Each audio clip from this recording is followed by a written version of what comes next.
आप सभी को सादर व प्रेम नमस्ते जी।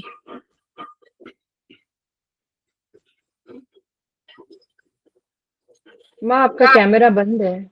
हाँ, मैंने खोला है अभी।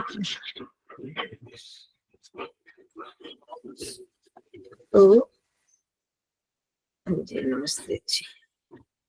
तीसरा पाठ चल रहा था हमारा और अंतिम मतलब लास्ट में पहुंचे हुए हैं, पर वैसे लटक गया है क्योंकि हो नहीं रहा था पूरा। बीच में लगभग 2 महीने हमारा हुआ नहीं। तो बहुत महत्वपूर्ण सूत्र है ये। इससे पहले हमने किया था कि जो आत्मा आत्मा और बुद्धि, इन दोनों का सत्व पुरुषान्यता ख्याति मात्रस्य सर्वभावाधिष्ठातृत्व सर्वज्ञातृत्वं च। सत्व और पुरुष मतलब बुद्धि और आत्मा दोनों के बीच में अन्यता ख्याति मात्र से जिसको यह बोध हो जाता है, विवेक, ये ज्ञान पक्का हो जाता है, दोनों की अन्यता मतलब दोनों अलग अलग है, तो उसको सर्व अधिष्ठातृत्व और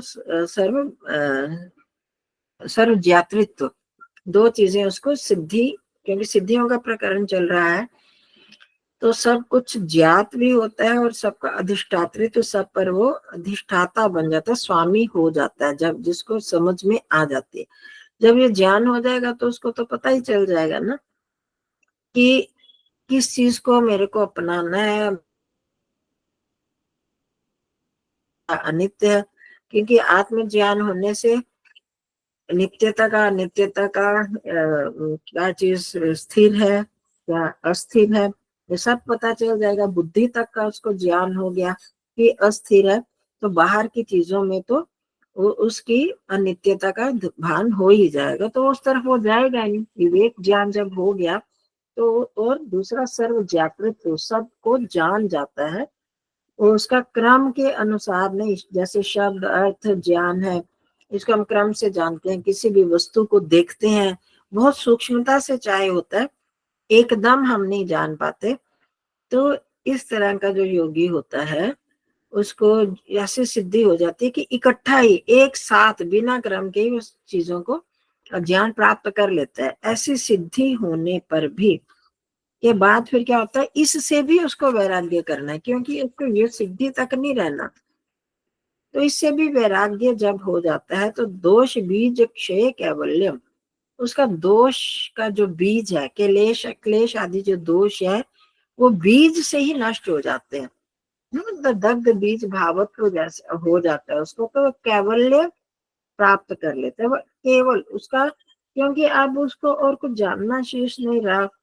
तो बुद्धि का क्या काम होता है, मन का क्या काम है, चित्त का जानना और जानना करना, उसकी वो जिज्ञासा बनी रहती है, और विवेक ज्ञान प्राप्त करना।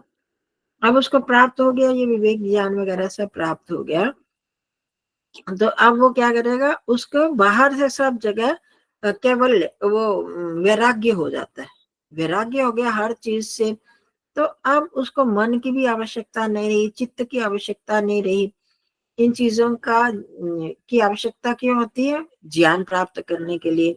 जब उसको ज्ञान हो ही गया है, अब उसके दोष सब नष्ट हो गए। जहाँ संस्कार होने थे, क्लेशों के बीज जो संस्कार सारे, वो उनको रहने के लिए चाहिए मन की सत्ता चाहिए, पर अब वो उसके नष्ट हो चुके हैं, तो ना उसको मन की आवश्यकता ना बुद्धि की आवश्यकता, तो वो केवल केवल ही रह जाता है। उसका मन भी प्रकृति में मानो लीन हो गया। अब उसका क्या कहते हैं, अवस्थित अधिकार, अब उनका कोई काम रहा ही नहीं, उनके सारे कर्तव्य समाप्त हो गए, तो वो अकेला ही रह जाता है। तो इसलिए वहां तक हमने किया था कि ऐसी तो बहुत उच्च स्थिति है। अब आगे जो 2-3 सूत्र है वो सावधान करने के लिए आए हैं, योगी को, एक साधक को सावधान कर रहे हैं।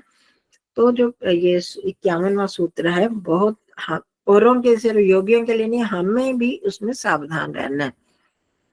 सूत्र स्थानीय उपनिमंत्रणे संग स्मयाकरणम पुनरनिष्ट प्रसंगात।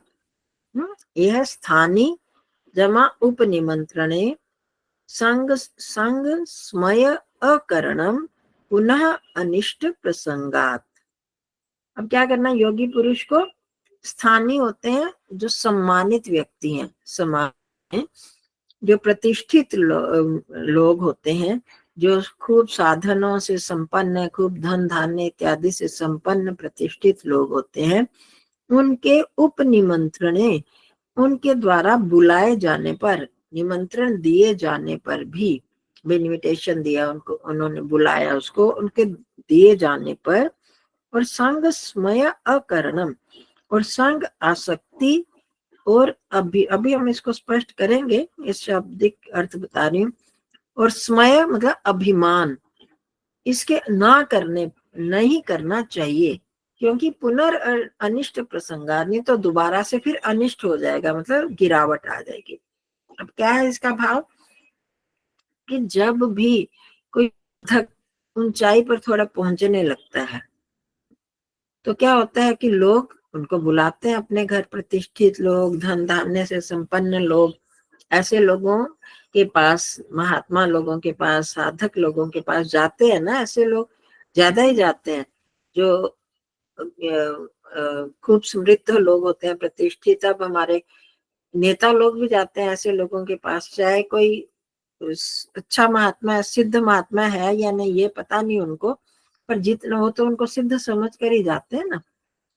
तो ऐसे लोगों को खूब निमंत्रण मिलता है बाहर से लोगों के, हमारे घर आइए आइए।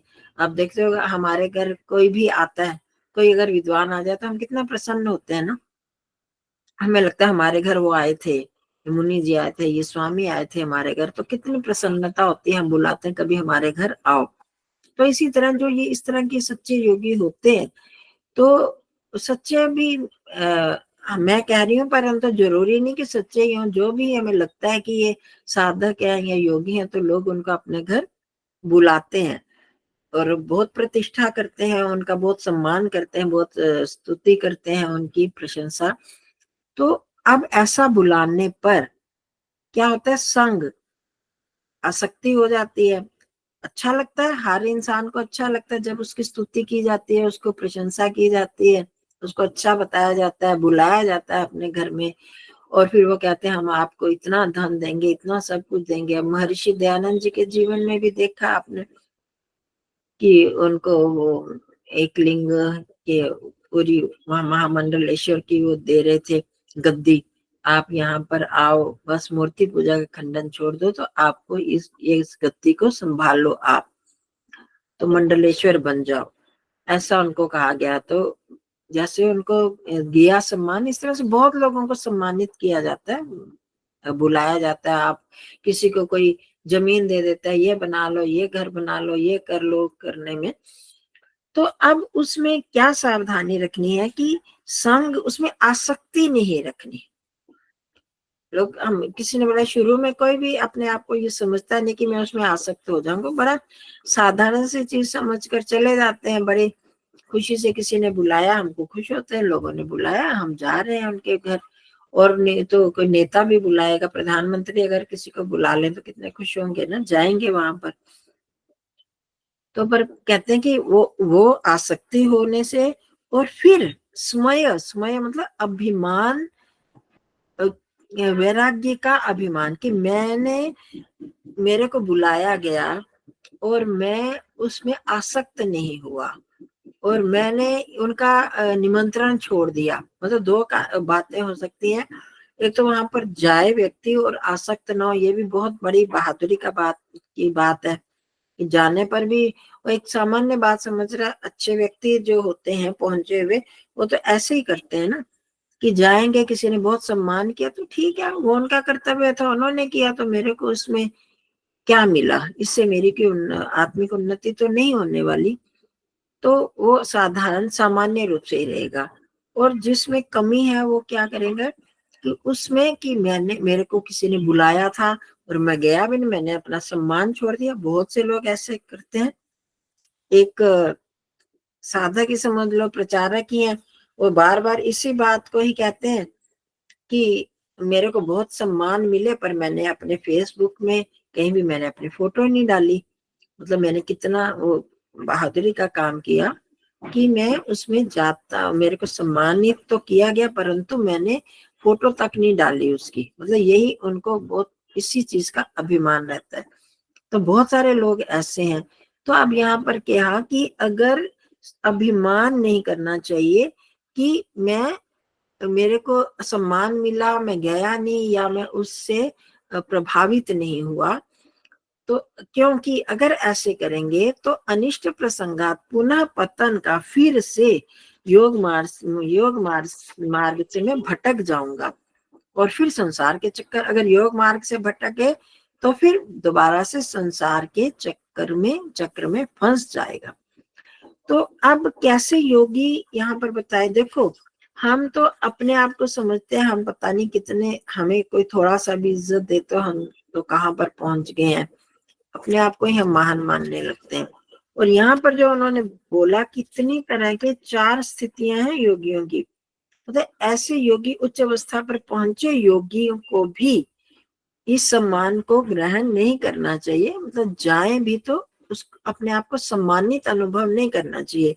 एक उन्होंने बोला प्राथम कल्पिक, तो उसमें क्या होता है कि सवितर्क संप्रज्ञात समाधि हमने करी थी, आपको याद हो, वितर्क विचार अस्मितानुगत आनंद अस्मितानुगत समाधियां 4 तरह की थी ना, वितर्क विचार आनंद अस्मितानुगत समाधियां। तो उसमें जो सबसे पहले वाली सवितर्क संप्रज्ञात समाधि, जिसमें स्थूल पदार्थों का वो ज्ञान प्राप्त कर लेता है, प्रत्यक्ष कर लेता है, ऐसे योगी को फिर आगे होता है मधुभूमिक, वो होते हैं कि ऋतंभरा प्रज्ञा की जिनको प्राप्ति होगी। सवितर्क से आगे निर्विचार संप्रज्ञात समाधि की भी परिपक्व अवस्था को प्राप्त हो गया है ऐसे योगी को भी अगर सम्मानित किया जाता है, वो हो गया मधुभूमिक वाला, इसको बोलते हैं। उसको छोड़ तो ज्यादा चक्कर में नहीं पड़ने की, मतलब उसने ऋतंभरा प्रज्ञा प्राप्त कर ली।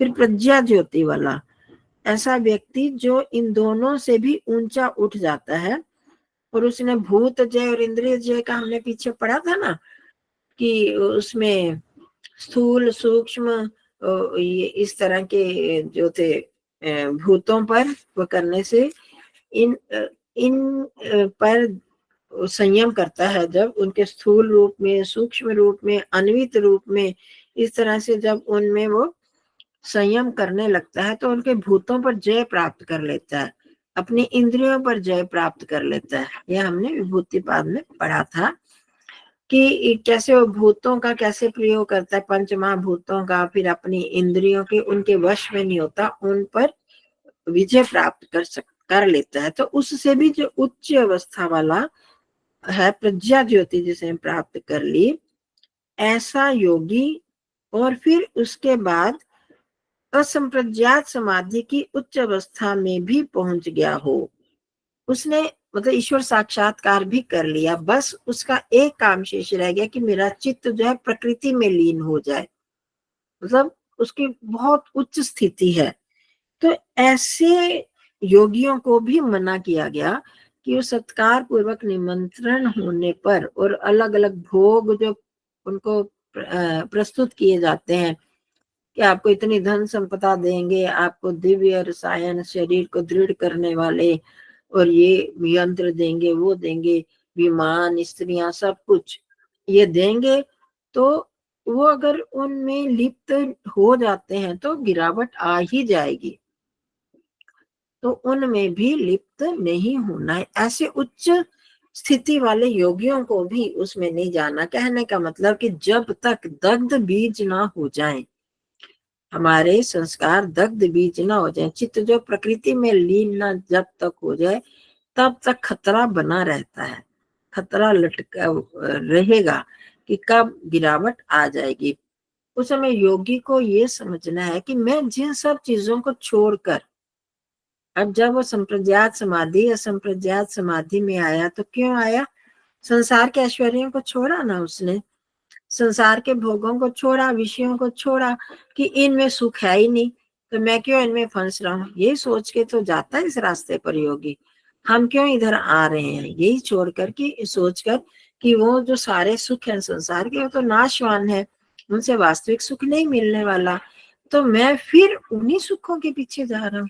मेरे को लोग बुला रहे हैं, सम्मान करेंगे, ये देंगे वो देंगे और दे रहे हैं, तो मैं अगर स्वीकार करता हूँ, लेता हूँ, तो ये तो वही फिर दोबारा से वहीं पर फंसना हो गया ना। जिस आग से मैं निकला तो वापिस उसी आग में मैं जा रहा हूँ।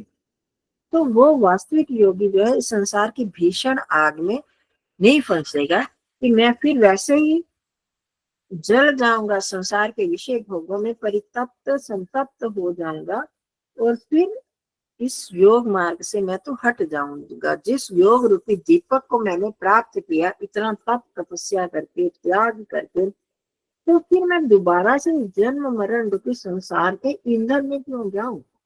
जो संसारिक जितने भी चीजें वो प्रस्तुत कर रहे हैं वो एक संसार की अग्नि ईंधन के समान ही तो है, जो उसको फिर से जला देगी, संतप्त करेगी, तो वो वहां पर नहीं जाता। और हम लोग क्या सोचते हैं कि थोड़ा सा भी हमने वैराग्य किया तो हमें नहीं कुछ फर्क पड़ेगा, हम वहां जाएंगे तो हमें नहीं कुछ फर्क पड़ता। तो हम ऐसे लोगों को हमें बहुत सावधान रहना चाहिए, क्योंकि ऐसे हम उनमें मस्त हो सकते हैं, हमारा वैराग्य डगमगा सकता है। आप लोगों ने नचिकेता की कथा पढ़ी है ना, जिसमें वो कितना यम जो है कितने लालच देता है, कितने लोभ देते हैं। वो कहता है मृत्यु के बाद क्या होगा मुझे ये बताओ।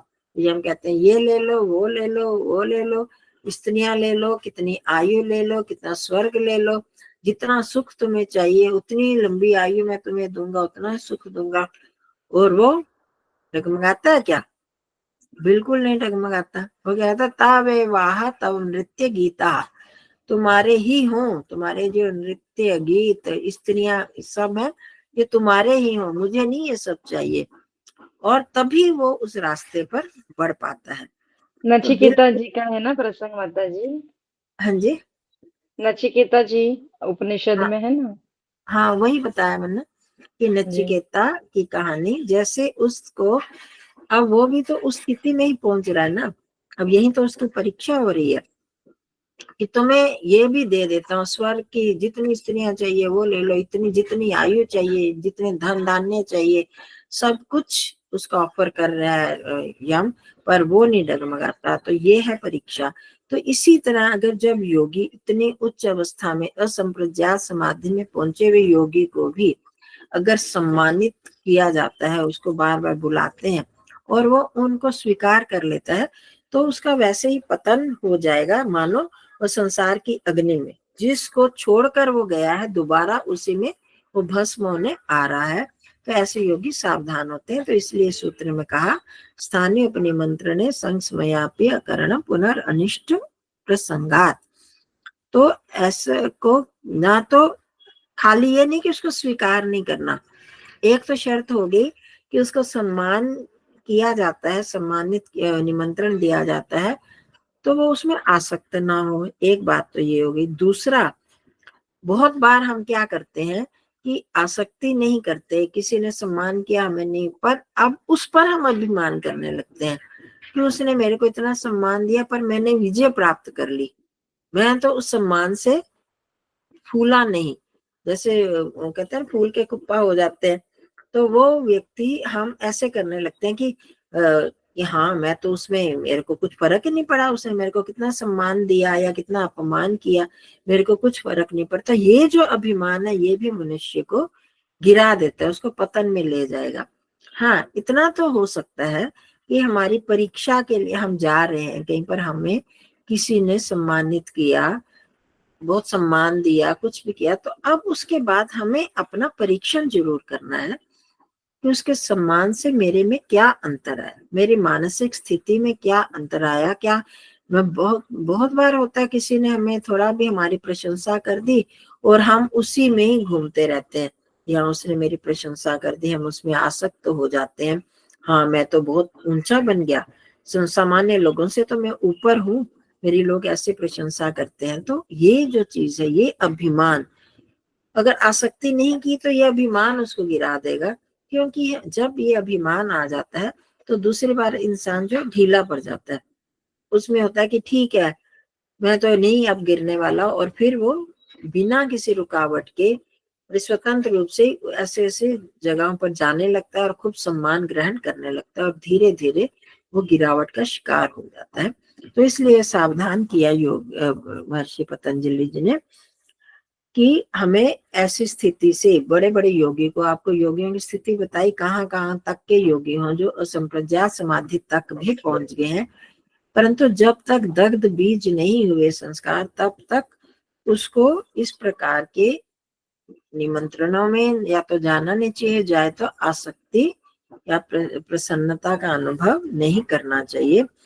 तो दग्ध बीज भाव ये एक निशानी होती है कि हमारे सामने कितनी भी लालच, कितने भी आकर्षण आ जाएं तो हम उसमें आकृष्ट ना, उसमें ना फंसे।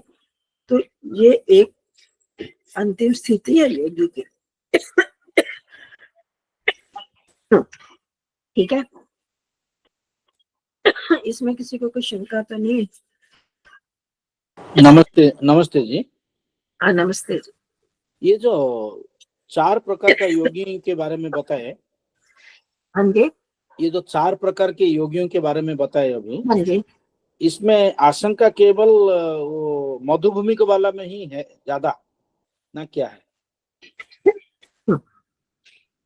हाँ मध्य भूमिक वालों का तो नहीं है, नहीं, उनको भी वो तो ऋतंभरा प्रज्ञा प्राप्त हो गई तो उसके लिए भी है ना,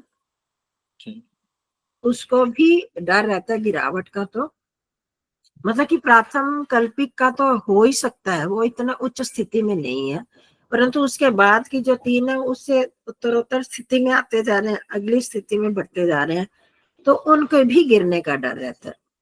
जिसका असंप्रज्ञात समाधि की उच्च अवस्था में भी पहुंच गया, परंतु सिर्फ उसको चित्त को वो करना, अवसिताधिकार करना, तो भी वो गिर सकता है, गिरावट हो सकती है, तो इसलिए सावधान रहना चाहिए।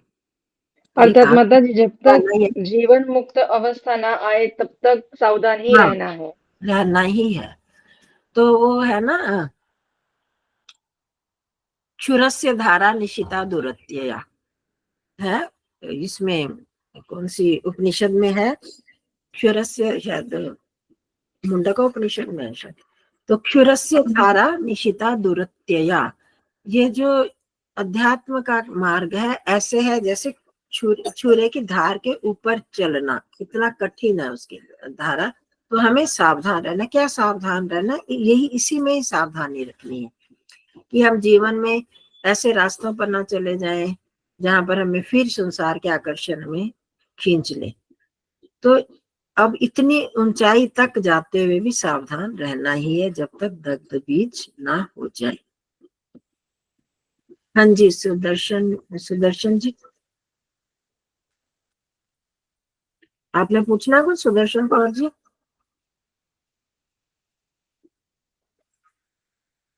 लोकेशना ऐसी भयंकर चीज है जो बहुत मुश्किल से छूटे हैं। सुदर्शन कौर जी, आपने कुछ पूछना है?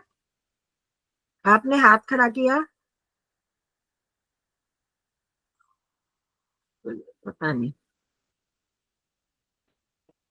हाँ जी, आज हमारे बीच में रत्ना शर्मा जी आई हैं, हम उनका स्वागत करते हैं अपने ग्रुप में। पहली बार उन्होंने ज्वाइन किया, उनकी बहुत इच्छा थी, तो हमारे यहाँ पर उनका स्वागत है साथ में।